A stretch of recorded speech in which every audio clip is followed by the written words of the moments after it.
helicopters had indeed caused huge problems and lots of losses, particularly among key armored vehicles, things like mine clearance, tank variants, and tanks and armored personnel carriers.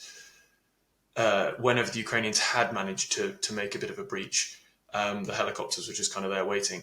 And so, yeah, on the one hand, Atacms was then highly effective when it did turn up with only a couple of strikes and, took out nearly a third of one of Russia's attack helicopter fleets. Hello and welcome to Frontline on Times Radio. I'm Alex Dibble, I'm Times Radio's Deputy Head of News. And today on Frontline, we are looking at the latest on the war in Ukraine with Professor Justin Bronk. Professor Justin Bronk is the Senior Research Fellow for Air Power and Technology in the Military Sciences team at the Royal United Services Institute, and he's also the editor of the RUSI Defence Systems online journal. He's also an expert in modern combat air environments, in particular Russian and Chinese ground-based air defences and fast jet capabilities, and he is a well-known voice on the war in Ukraine. Justin, thank you very much for joining us this morning. Wanted to start with rather concerning for Western allies, the interception of a conversation between the head of the German Luftwaffe, the German Air Force, and some of his colleagues relating to highly sensitive military information relating to the war in Ukraine. This is Lieutenant Ingo Gerhardt. What do you make of the leak, and how significant could it be for Russia in terms of gaining the upper hand? I think the leak is primarily extremely politically embarrassing in the sense that this is both an example of the German military talking, as they thought, in amongst themselves, about essentially ways to manage German political limitations and in some ways distortionary lack of realism about how things would need to work for certain aid to be given. So, having the head of the Air Force essentially being recorded by a hostile power, talking about how they try and get around bits of their own, media and political landscape, is obviously politically difficult within Germany. And having kind of made reference to, and then we'll try and ask the Brits to do it kind of thing, especially in light of Schulz's comments last week, it's not a great look for kind of Anglo-German top-level political relations. In terms of actual security risks, the big issue is that they were having these conversations on reportedly WebEx, which is not encrypted and not a secure line, as was amply demonstrated. That is emblematic of a pretty concerning approach to security. On the other hand, the knowledge that UK and to a degree French personnel have been providing quite a lot of assistance to Ukraine compared to other allies, and the risk appetite from the UK has been higher. I think that's not new, and it's not likely to surprise the Russians in any way. So in many ways, the security risk is probably more around how the Taurus missile functions, because Germany is the only European nation that I'm aware of that actually operates it. And therefore, Russia may not have had much knowledge of how that system operates, and even relatively offhand comments about dependencies can reveal a fair bit. So, in that sense, it's probably a security breach. But the other thing is there are a number of NATO allies, a small number, but a number of NATO allies who have rather a more kind of active exposure to Russian leak channels, shall we say. In this case, this is kind of basically lax security and a mistake, a series of mistakes. There are, Germany is not the worst offender when it comes to sensitive information making its way to the Russians. For example, Hungary's had some fairly well publicized problems with this, as would not be surprising given the public stance of the Hungarian leader Viktor Orban. So, yeah, I think we can put it in context there. Germany is has been seen for a long time as problematic on security grounds. And they've had a number of quite well publicized breaches in terms of senior personnel being arrested for essentially being Russian agents. On the other hand, that's been known for a while, and Germany has actually donated an unbelievable amount of stuff to Ukraine. So, in terms of, for example, the comparison with France, with Macron and Scholz having very different public stances over the past week, with Macron leaning very far forward and Scholz kind of saying everything that he would never do. It is interesting to contrast that behind the scenes. There's a lot of exasperation from certainly German colleagues, but also quite a lot of other nations, with France making these big public statements, but actually not really donating very much, in comparison to Germany, which is seen as politically problematic with its public statements, but has actually donated a huge amount and continues to do so. So it's a bit of a nuanced picture. With regard to the situation on the ground, part of this call involved discussing potential targets for these missiles. The Kerch bridge was mentioned, and other potential targets. I mean, again, will Ukraine be pulling its hair out over this kind of thing? Ukraine will certainly be pulling its hair out about these sort of leaks. On the other hand, the Ukrainian system itself is penetrated in various places and has been for a long time. I mean, Russia maintained enormous security operation in terms of special services operations and penetrations and networks inside Ukraine since the fall of the Soviet Union. And so the Ukrainians will be frustrated, but equally leaks because of embedded Russian assets are something that they're quite familiar with. And so it will be frustration rather than kind of this is some sort of catastrophe. And discussion, for example, of the Kerch bridge as a hypothetical target, again, I don't think will surprise the Russians in any way.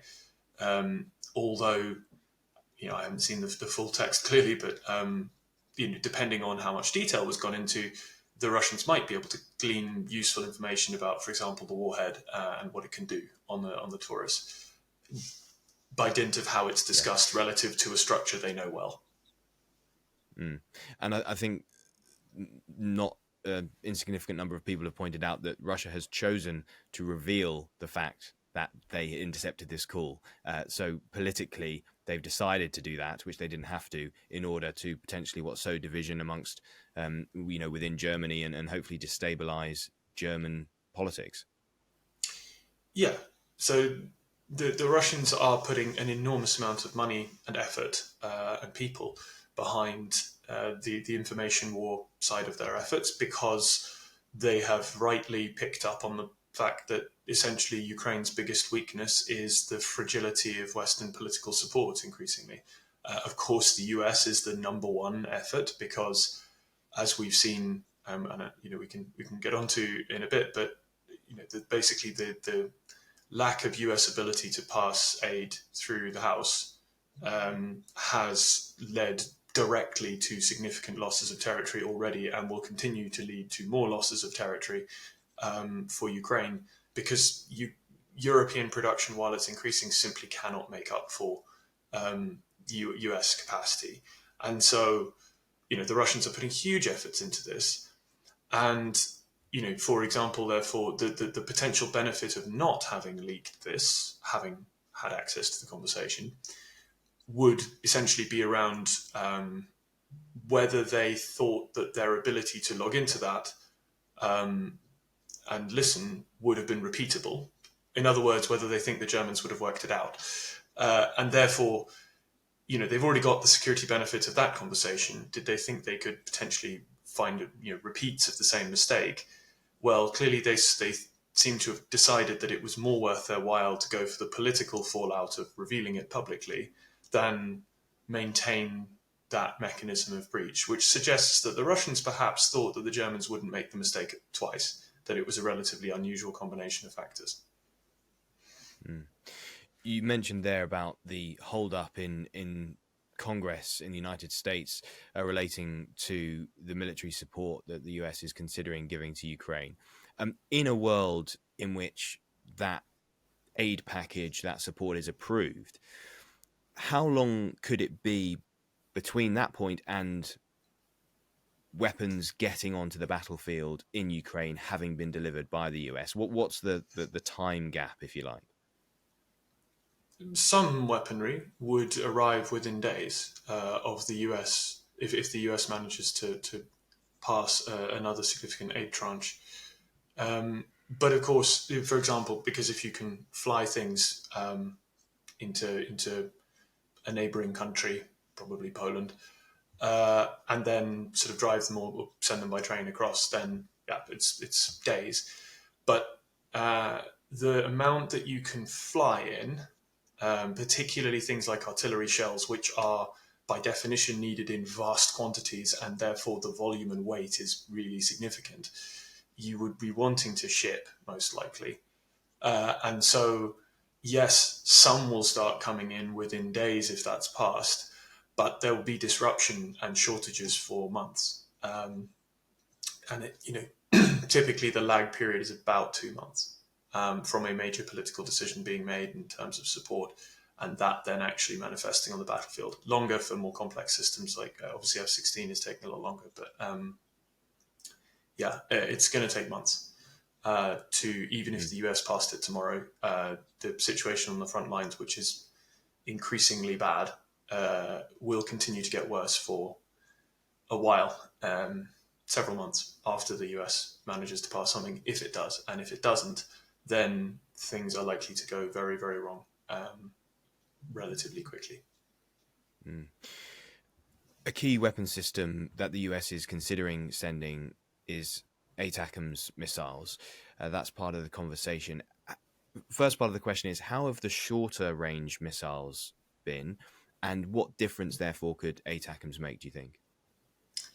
So the US has already sent the shorter range Atacms version, which has a cluster munition warhead. That has proven extremely effective at particularly damaging, to the point that they're no longer usable, tens of Russian attack helicopters. The issue is that those attack helicopters were identified early on during planning phases as one of the key problems for Ukrainian counteroffensive that was then being planned for the coming summer. And Atacms with the cluster warheads was identified as one of the easiest ways to strike those helicopters on the forward bases that they were using. And yet, despite that, Atacms was not sent until the back end of the offensive, by which time the helicopters had indeed caused huge problems and lots of losses, particularly among key armoured vehicles, things like mine clearance, tank variants, and tanks and armoured personnel carriers.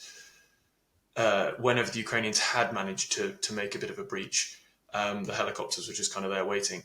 And so, on the one hand, Atacms was then highly effective when it did turn up with only a couple of strikes, and took out nearly a third of one of Russia's attack helicopter fleets. But it's just too late.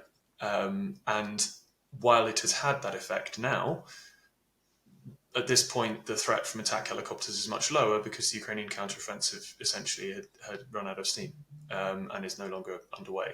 So it's been a consistent issue with US support and European support that we have identified requirements and then waited months until it's far too late before actually sending things, which then there is also a time lag, not just for delivery, but also for training, which means that by the time those systems enter service, the operations that they were planned to enable have either already taken place or have had to be cancelled for lack of equipment. So there's been a consistent political lag, sort of drag on key supplies and support. The other example, for example, being main battle tanks, where they were identified as something that needed to be supplied in the late summer of 2022, and they should have been sent in October at the latest, which would have given the Ukrainians a full time over the winter to train on them. And instead they started coming in dribs and drabs basically from mid-January onwards, which meant that by the time the counteroffensive started in April, people had only had a month or two to train on them, and it was manifestly insufficient.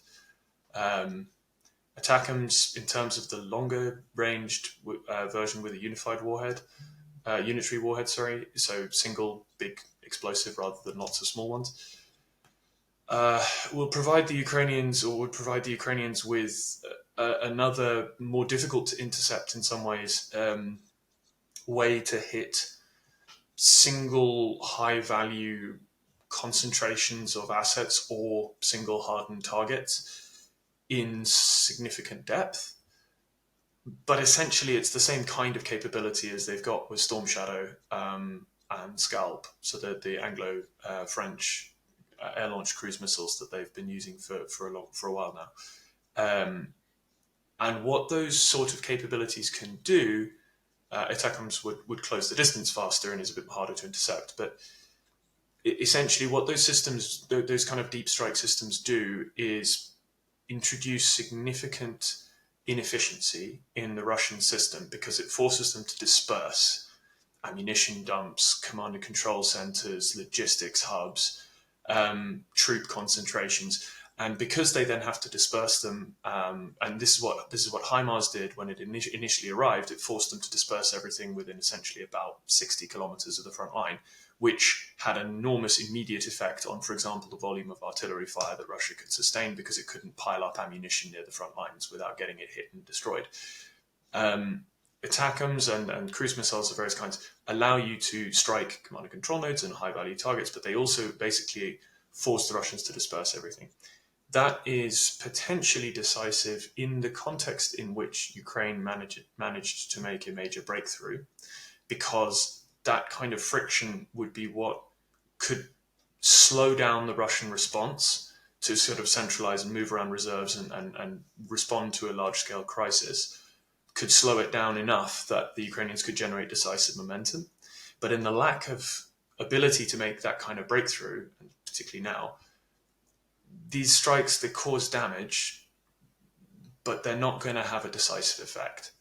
The one potential counterexample is the Kerch bridge, where were you to take it out in a way that was relatively definitive, I mean, it's had various spans knocked down with truck bombs and other relatively, should we say, ingenious improvised methods, and the Russians repair it pretty quickly and get very cross. But if you were to take out the Kerch bridge, that would have a very significant impact on Russia's ability to sustain a large part of the southern front.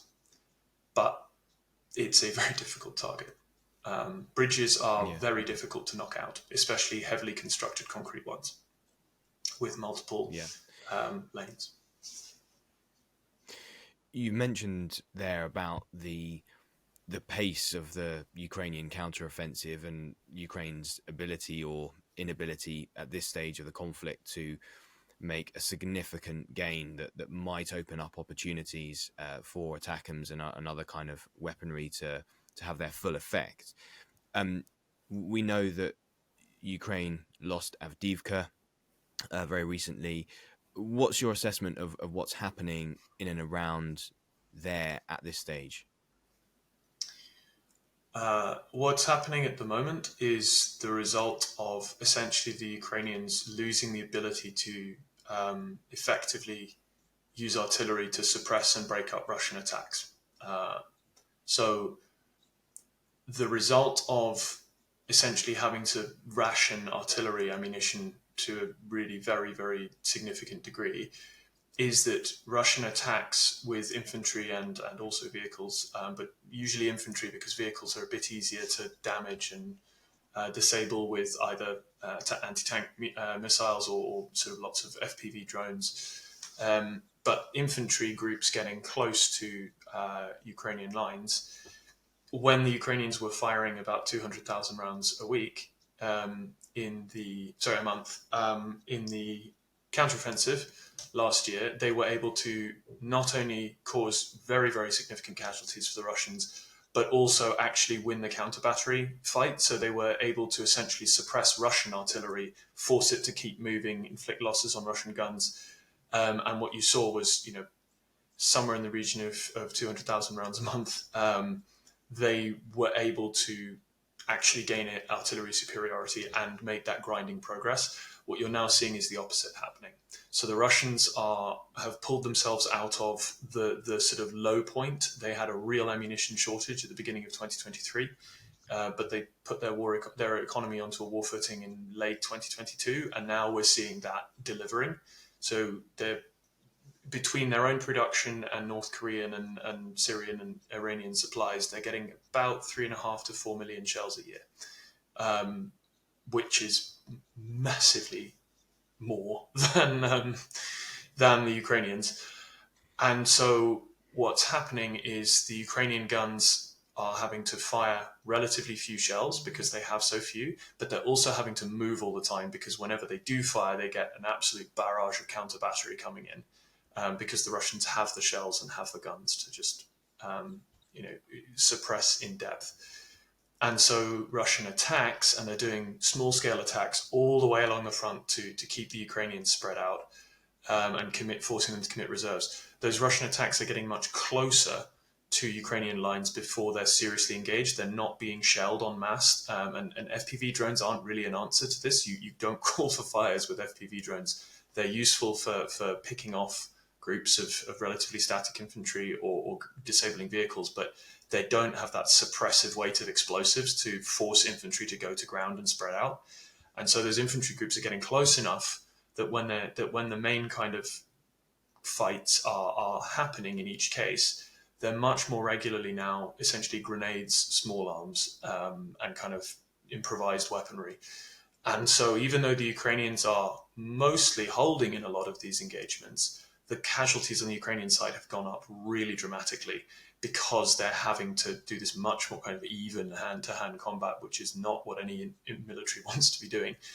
And so the Russian casualties are still extremely high, but the Ukrainian ones have increased. And because, therefore, they also have to have more people in the line, because they can't compensate for a relatively sparse front line that is resistant to artillery with weight of fire, the Ukrainians are having to put more people in the line, which means that, firstly, it's more difficult for them to rebuild reserves to potentially go back on the offensive or to have resilience against any Russian breakthrough.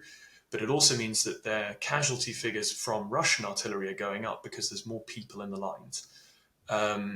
So what we've seen with Avdiivka, Sirsky made the decision to pull back, which I think was very sensible when it was made, because we've seen twice before at Svierodonetsk and in Bakhmut, where the Ukrainians were holding these very long grinding battles, but they were holding in the towns themselves, but were increasingly kind of outflanked.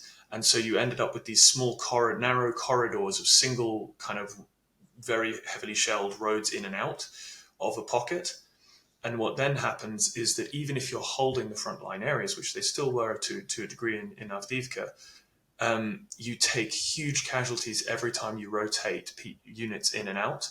And you take huge casualties for shipments of ammunition, trying to get wounded out of the pocket, that kind of thing. So it becomes disproportionately expensive at a certain point in terms of lives to hold those positions because the routes in and out are essentially not sustainable. So the decision to pull back before that became, a real net loss in terms of attrition for the Ukrainian army, I think was the right one. But obviously, it's not a good thing in overall terms. And this really is what you're seeing now. The front line, the Russians have arguably broken what some people are calling was a stalemate, which in military terms was more like an operational pause by both sides to try and rebuild. But the Russians are advancing now relatively slowly and in relatively sort of limited areas of front. But that's before the summer offensive, which will come. And the Russians are now building up again significant forces. They've managed to reestablish training regiments around the borders of Ukraine so the quality of the mobilized conscripted troops that they're getting now is more even. It's still not great, but it's better than it was. If the Ukrainians don't get significant artillery ammunition at scale in the coming months, the things could go really wrong quite quickly. and it's already And is extremely it expensive for the Ukrainians in terms of lives. and is it your assessment that Ukraine's ability to repel a summer offensive from Russia, and indeed Ukraine's ability to hold in general their positions in this conflict, is now purely 100% down to the support they receive from their Western allies? Or is there anything that Ukraine can do in terms of the way they mobilize their own forces and their own weaponry that could be decisive? I would say there's lots that Ukraine can and is trying to do in terms of improving the quality of the training that troops get, which is obviously very difficult while fighting a war like this, especially since they can't train units at scale. So you can't take a brigade out and maneuver with all the elements on the training ground, because you just get smashed on the training ground with missile strikes. And it's one of the criticisms that I think is pretty well leveled at some of the Western training is that because the Western training of Ukrainian troops was set up when Ukraine was on the defensive, they were essentially training people in basic infantry skills, which are good enough to be relatively survivable and very useful on the defense, but they are not good enough for offensive operations, as was found during the counteroffensive last year, which doesn't make, it's not surprising. It's just there's not enough time given to training people in those sort of skill sets, especially people who have had no previous military experience. A number of weeks is not long. And so, the Ukrainians are working on trying to improve and optimize the training for what they need. But without that Western support, returning to sustainable levels, which it's been below now for 2 or 3 months, there's not a huge amount the Ukrainians can do without that. A lot of their defense industry has been destroyed. The Russians conducted a significant missile campaign against them early on in the war. The Ukrainians are unlikely to be able to hold sustainably if the Americans don't get the aid flowing again. In terms of ammunition, European production is significantly increasing, but it's increasing from a very low baseline. And a lot of that production, for example, German production, which is the largest capacity in Europe, is still being exported outside of Europe and not going to Ukraine. And for example, German nitrocellulose production for fertilizer, for the most part, which is the biggest component bottleneck in terms of producing enough explosive filler for shells, for both European and indeed Russian production. Germany still actually exports quite a lot of nitrocellulose to Russia because it's seen as an agricultural product, even though German shell manufacturers are complaining that they can't get enough nitrocellulose to meet their orders. So there is a real, and it's not just Germany, but that's one of the most striking examples. But you get the same in the UK, for example, that ammunition manufacturers are struggling to get the energetics precursor components, compounds that they need, because one of the side effects of the war in Ukraine has been a massive rise in global food prices, which means farmers are buying up as much fertilizer as they can to plant as much food as they can. But that sector is so much bigger than the ammunition sector that ammunition manufacturers cannot compete for at the market prices that fertilizer is being sold for those kind of precursors. So what you need is government to ring fence what in the agricultural sector would be a tiny amount, but for ammunition is critical. A portion of national production. So right, the government will essentially subsidize this amount of these chemicals specifically for the ammunition industry. But those sort of decisions are not things that ministries of defense in most countries can do. It's not part of their remit. So you need a joined up government approach, which particularly in a lot of countries where government as a whole is moving, or seems to be moving, from one crisis to another, whether of their own making or others, is difficult, even where ministries of defense are very focused on Ukraine. You mentioned General Syrski a moment ago, and we have had that change in the military leadership of Ukraine in the last few weeks, a change that was very controversial, of course, politically and within the military. What's your assessment of the first few weeks, how that's gone, and I suppose in terms of the trajectory of the way Ukraine manages its military and its armed forces, how that might have an effect over the next few months? The decision to pull back from Avdiivka, I think, was quite encouraging as a very early step from Syrski when he took over, because not just because it was a sound, I think, a sound military decision, albeit a difficult one politically to make, but also because a lot of his reputation, his negative reputation with Ukrainian troops, is that essentially he is far too comfortable throwing away infantry lives for relatively minimal gains, or sort of tactical gains that are strategically insignificant. So some of the fighting around Bakhmut last summer, where he was commanding, has given him a very negative reputation among quite a lot of Ukrainian troops. Therefore, to have that early decision from him to pull back from Avdiivka, taking that tactical and political loss for a significant reduction in likely casualties outcome, at least temporarily, I think is encouraging.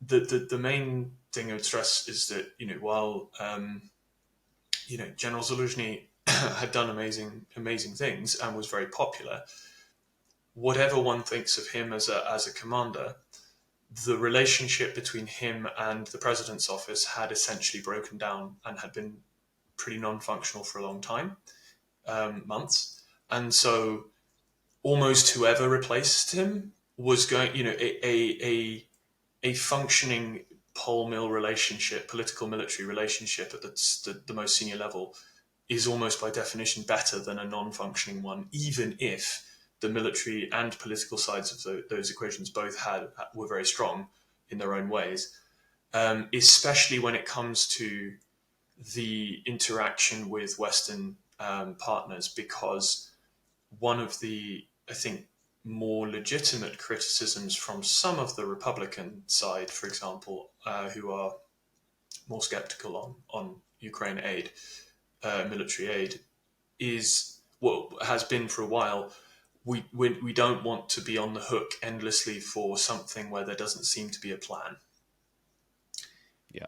And part of that impasse on a relatively sometimes confused picture from the Ukrainian side on plans and requirements was because there were different lines coming from the military and the political side. And so at least, hopefully with that relationship now working better, there at least will be more of a unified strategy, communicated strategy, and set of requirements coming from the Ukrainian side to Western backers through Ramstein. So in that sense, I think it's positive, albeit Zaluzhny, of course, hugely popular with the troops and had accomplished amazing things throughout the war. So I feel like there's lots more we could talk to you about, and it might have to be saved for a future episode of Frontline, because it's all been fascinating insight. So thank you very much indeed for your time, and we'll hopefully catch up again and get some more analysis of the war in Ukraine. But Professor Justin Bronk, thanks so much for your time on Frontline today. Thanks for having me. Thank you for taking the time to watch today's episode of Frontline from Times Radio, our podcast dedicated to defense and security. For more, do listen to the Times World in 10 podcast, where we look at not just defense and security, but all global matters, the important ones that you need to know. That is the Times World in 10 podcast. For now, though, thank you again for your time, and we'll see you soon on Frontline. Do remember to subscribe for more from Frontline and from Times Radio.